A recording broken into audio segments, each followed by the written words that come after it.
السلام عليكم ورحمة الله وبركاته. أهلا بكم في قناتي من أحمد. النهاردة إن شاء الله هنعمل معانا البليلة زي الجاهزة كده وزي المحلات، وتقيلة من غير نشا وطعمها جميل. تعالوا شوفي معايا الوصفة. معايا هنا 4 كيلو قمح بليلة، ده بتجيبيه من العطار. المهم ان انتي بتنقيه كويس عشان بيبقى فيه زلط وبيبقى فيه طينة. بعد ما هتنقيه هتنقعيه في مية لمدة ليلة كاملة، او لو انتي مستعجلة لمدة ساعتين 3. بس خدي بالك ان انتي ما تحطيش مية سخنة، خليها مية من الحنفية فترة عشان خاطر ما يفصلش القشر عن حبة البليلة. انا هنا خلاص بعد ما نقيتها كويس هحط عليها المية هسيبها تتنقع وبعد كده هرجع لكم تاني.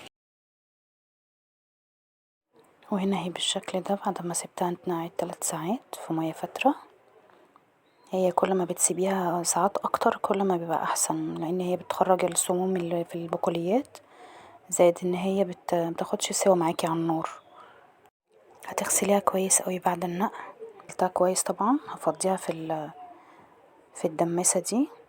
انتي ممكن تسويها عادي في حلة. انا دي دماسة عندي بدمس فيها الفول والبليلة زي كده، بتاخد يعني كمية كويسة، يعني 4 كيلو، وفي نفس الوقت بتبقى ملمومة يعني صغيرة، فانتي ممكن عادي تسويها في اي حاجة. بس هفضيها بالشكل ده وبعد كده هغطيها بالمية.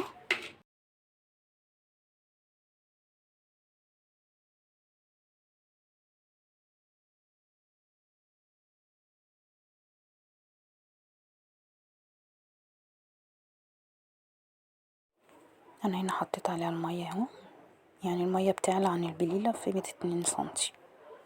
هتحطيها على نار متوسطة، هتغطيها، واول ما تلاقيها غليت هتكشفي عليها الغطا او توربي الغطا يعني وهتوطي النار خالص، هتخليها على نار هادية. وفي المرحلة دي بقى بتحطي 2 معلقة رز، انتي حابة تحطي ممكن، مش حابة براحتك. بتغسلي 2 معلقة الرز وبتحطيهم. انا طبعا ما خدتش بالي من الحتة دي، ما جبتها الكوش لما جيت حطيت الرز بس. وبتسيبيه بقى تستوي، يعني هي استوت خدت معايا ساعة، مخدتش وقت كتير. هي استوت اهي بالشكل ده. طعمها والله يا جماعة تحفة وتقيلة، مش محتاجة نشا ولا اي حاجة. انتي بقى حابة تعمليها بلبن، حابة تعمليها زي الرز بلبن كده تحطي نشا وتظبطيها زي الرز بلبن، زي ما تحبي تاكليها.